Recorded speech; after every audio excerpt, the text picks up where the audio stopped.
Kichecho. Bamuwadde milioni mitwalo 6 nangamba mbu yazimpa mu rehab. Yampako sente mu rehab.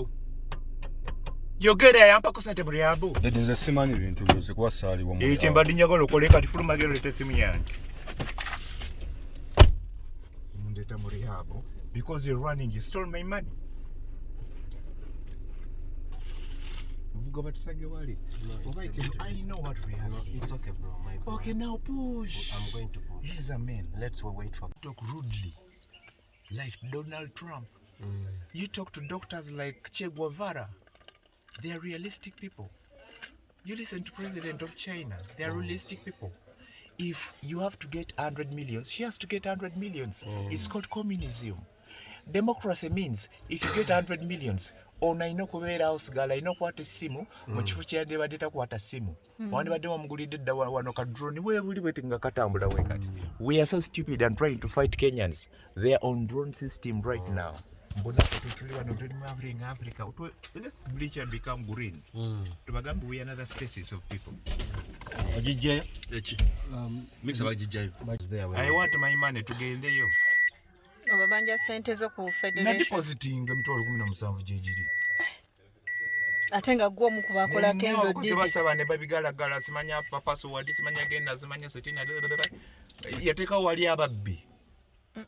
Era nze buyampe sente mu ngalo nga si kenzo. Ningamba kenzo manya go ndiko kofinga ningamba this is dirty money. Bamoya nangambi this money is supposed to kill me. Ningamba tino kanzi we next nani? Ne good you know Emma Carlos kubanga they're the ones who started this thing. Owulira kokofinga nangamba ndeda this is for you to help you for edwaliro oyo guy yali alobize edwaliro me didn't even know who mabola oligona gelige bantu alamusimanyi. You understand? It was Emma Carlos ne bano. And then some motherfucker comes here and did a jawana tule ondise nga amazi. I have a special diet.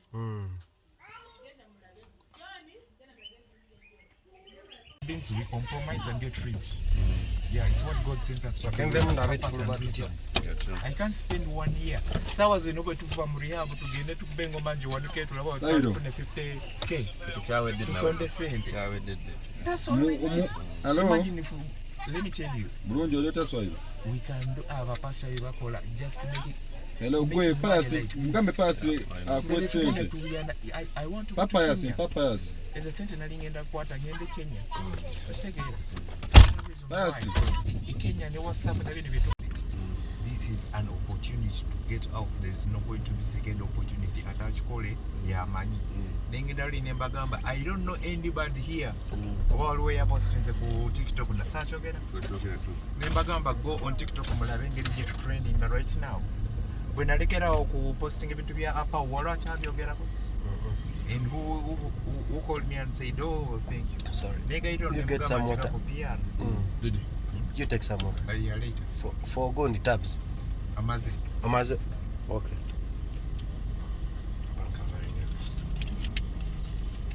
You know, the word was God, and God is Jesus. Good.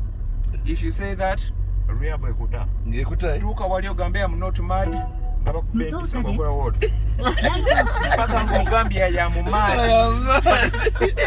Je bali wa mugenda basanga. I'm telling you. Did you know ya TV show guys? Just. I suppose okole yo ka TV show. We are going there mugenda kulaba. She has worked for 25 years. Oli nani amudirira. She has worked in Luzira. Brainwashing people abagenda kutibwa. Nebakiriza nti bagenda kulya burger and pizza with Jesus. Era bagenda kala bagamba oh Jesus tomalira kumbo na brainwashes bamusala anyumirwa agenda kulya burger. And you know what cost that woman studied? Akugamba I can throw you mad right now. Akuchire Bible nagamba na ina blacklist ya buli musayi gwo mu Uganda yenna. Yali nyamukavera. Yeah, they became family and they had to tell me. Nesiru zabe zikulu. Era bona abasinga ne bangamba I want to marry you, I want to marry you ne chinkanga we nagamba nyina sirimu n'abantu abagala I want to marry you. Genda mugondi mu comments olabe. Banji malaba. Nsoma nyo comments Jamba, I want to marry you. Can I be your girlfriend? Can I be your wife? Ningama wow one. Oh God. Tajao ndo muwayo. Nekamuweva mundire. Didi ngenda kuwayo. Ngenda kuwayo bakuli. Ojo season yeno. Sitani buyajja lwaki sitani tiyafuna bibi lwaki sitani yafuna bakazi abalungi n'afuna nono akwata essimu. Kubanga sitani singa yajenga mulungi ndibadde tetulina na ssimu tetulina na moto. But he came n'atuwagana amagezi gonna tukole bino. Why kubanga yena nyine sente yakigamba ne Yesu ku lusozi eri amayinja gafuka emigaati. Buuka, this is my word. It was psychology. Standing ageza ko kuzanyira oli psychology. Webuuka mu tobuuzanga. Soko mpeko Everything has the money that we spent. Okitegeera it was emitwalo 56. You understand? Banda kuwa osasala sente meka ku mobile. jali nkaba basamu. Ndowooza okitegeera nti nayo bayinza okuba bakuba ne bakusolooza. Yeah, this thing has to be corrected. And then we see where do we go? Am I safe? Okay. Buntu bwe nakola nga ndi naawe. Walangire gye buli vairo. Bagenda vairo. Omanyi ba clients be nakafuna. Nekubira esimu nongambe bimba bifodde. Sawa zeno singa tulina kati milioni zaffe nga 4. Twandibadde tuli wano tusinga tusolooza nkoniyo. Your mother has died. My mother died nga sinnamulaba. Yafa asose kungoba kubanga yali yeetundira mu bbaala ye. She had a baba but she was so beautiful. Buli emu nga muzina oyo ne bamusiga sirimu. Yeah, and then the family neglected her. But tebagala kifaananyi ky'omuntu alina sirimu mu family. That's what they were trying to do to me. Family abeterwala sirimu. Family abeterwala. That's pressure. bad, eh? Then I'm not talking to people who are mentally okay. When I come to a pound, I tell you, Yes. in Sirimu, I have a mental illness. AIDS is not a disease. Yeah, it is AIDS is something that finds you with a weak immunity. Gwe oyine Acquired ekisipi. immune deficiency syndrome. Hey, oyine ekisipi gwe, oyine entunuka, oyine biki, but your immune is fighting all those things from coming out. But AIDS will weaken your immune system. Yeah. Oyinza okera kati ng'oyine ekisipi nga kiva wano paka wano bwekiti nga n'amatu gafu. In rehab, I want you to see kids. Bebajanjaba lwakubeera amalokole. Bwekasooka gamba Jesus fire burn nga bakuteekayo paka ng'ogambye I am mad. Kubanga kati gwe Jesus gw'oyogera wali omulabyeko. How can you say Jesus has said that you and you are devils? I don't Jesus Christ agamba tonkwata ku simu, but is it right? No. Agamba gezi Yesu si yakatu. Why did God put us here? He put us here as his image. Then what does God do? What does God do? He protects us. No.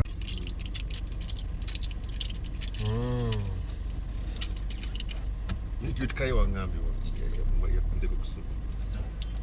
Bado ngamakubira kitu kai wa. Yanade njagala mukubira. Nenge muleka kubanga is not sufficient.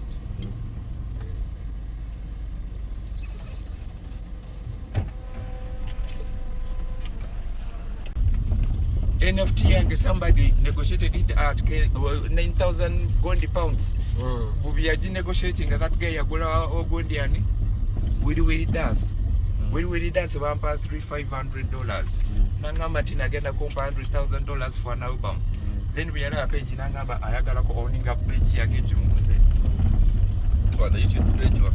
YouTube page, yeah, because right now we are so well kubanga zeza Cuts. Hey, you gotta connect Didi uno. Era singa kati mutumukubira essimu n'omugamba I'm with Didi, I'm taking him for care, ogenda kulaba ne sente kasuka. Yeah, she's rich. King's Omanyi baita King's Council. She's a lawyer of King Charles. Didi just a comedy king. You know like a Didi comedy show. Oluzala kibampita Didi nga nkyali 2 years. The guy who named me Didi yangamba nti no, whenever they play Didi nga tuli e Kenya, I stop crying and then I'm always imitating Didi.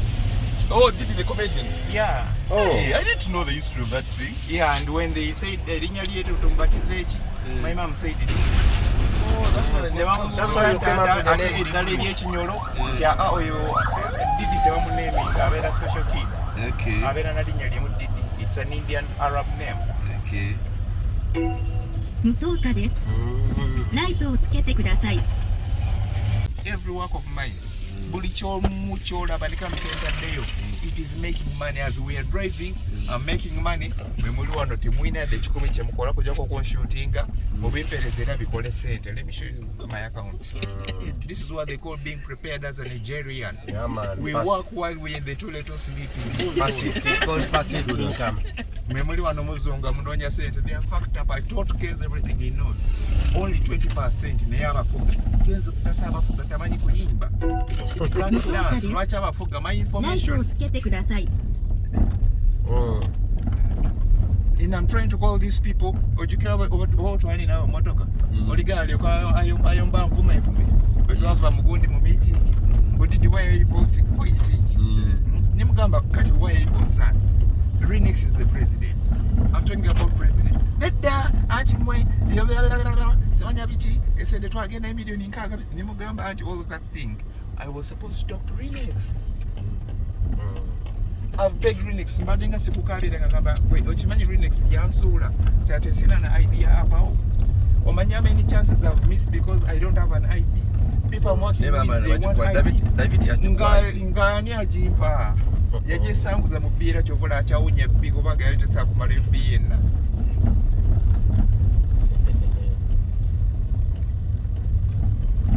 I'm not supposed to have any studio. I'm a working studio. This phone is the studio.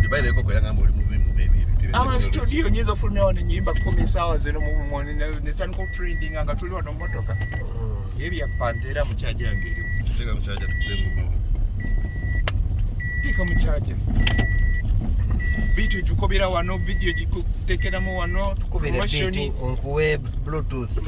Later go this is the phantom. Charger eriwo. Kwato kweseni. Jebaleko boy.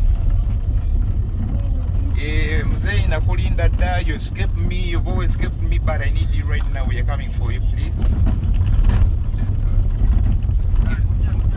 Please help me come and please, Kwaka, this is psychological. I have BPD, and you know what border personality means? Yeah, so I've switched and I've gone to the other side of Paul. Wanga bipolar, we work with focus. Kale. Anko tutusaawe. Oliwa papa. Country. Exactly. We are landlocked. Even Uganda, we don't own Lake Victoria. It is owned by Egypt. Did you know that? I think I saw Seriwa no. No. Gendo Buzabategera, we don't own Uganda. We are caretakers. I didn't know. Do you have southern Uganda? If you have southern Uganda, nisimu njimenya. Southern Uganda how? Do you have southern Uganda? But in say Kuru yali mkazuwa. Simanya libawa. You understand? And I'm like, I didn't know. Why didn't you tell me? That yali Wakoleza message bagala ku confuse. Mama Laziwali. Ate confusing gwe bwali olobinga bebe ko byakola kiti yesike binnyo. I sing messages bebe ko neza yagala okuyimba. Attract ladies. He doesn't like it. Zuwena ayagala nyimba zake za munchaisa bebe ko. Kwepo posting na oh, beautiful song.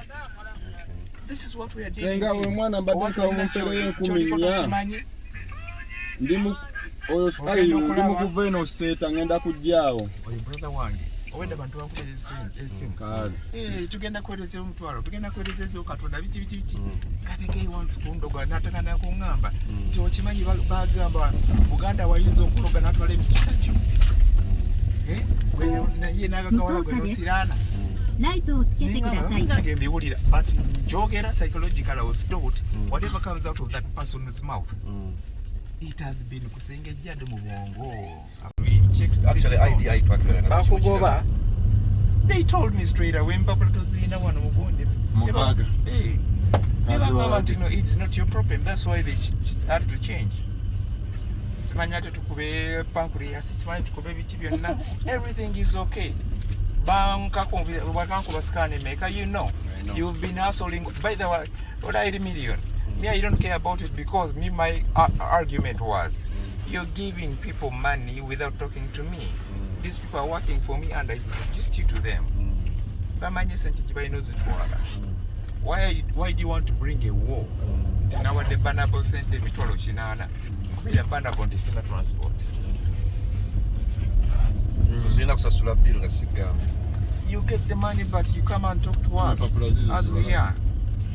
Omwera chini sibanyo koko Boli oi bana nagambe no gundi bachiteke different file. Basa wolo ne basa ndana. File.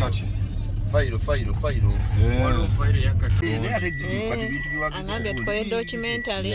Didi kwa documentary. Tukole documentary ya Didi. Documentary weziri maybe let me tell you what psychology tells you everything you've suppressed. No, have we Now, what agreed are to the get them rehab? That's where we're heading. Okay, sir, thank you. Good. I love you. Bongo. I love you even more, but I you have don't not yet love loved you. me. I love you. Anugo kubira simu naje ku speed. You. Good. Thank But you. I want you to at least Yeah. be a brother. Yeah, I am. Yeah. Because even that guy is a brother. You know, these people don't know what they are doing. They don't know what they are doing. They are sending these people into reality, no thinking that. So what we know Nobody doesn't die. 14 This is psychological torture. wakabala Kuda kujifuna. mugamba ko 14 Okkirizganyiza n'okusaba kwa Didi tugende mu rehab. Did right what We are going to rehab right now. We're going to rehab. Cut us off MC cuts. yeah But they have to be around, so. We don't balira say betugenda. courtesy. No. We go pick them. You are going jitulaga kati. Kuba picking. Kuba picking. All right. I can't lie to you, Did. Yeah. Kale sister. Thank you. Kangende reverse. Even with it, one day I'll make sure I call in the morning. Nze nsobola okugenda n'ensula wano ku katebe ka Renex wali ebweru. By the way, next cut Did tukubire buli kana okumbirako ku majja ku lunch no regular. Gendo birete wali nze ngenda sula nga wali bweru. It's a very comfortable place. Nze ne leero batuka wali Renex funa sente nakafuna 12 clients bangamba tujje nga bagambulinde ngenda bagamba. Kubanga bamanyi nti natandise nabagambye AR okugikubira dante machine zange zifudde. Kati machine nzirese katulabo ba machine zigenda kuddamu okufa. Agenda bina ne studio bili ngenda n'okusaba endala waliwo endala ze baleeta. Zona tuziteeka awo. Apao doesn't even have an office. And these guys nabagamba nti no, you put me on the board of Apao. Lwaki mutyoge okuntwala wasali msali. All these things psychologically I'm calculating. Omukazi yansomesa yasomesa psychotherapy. They are above psychologists and they are above counselors. They are trained to brainwash people. Kale ku Saturday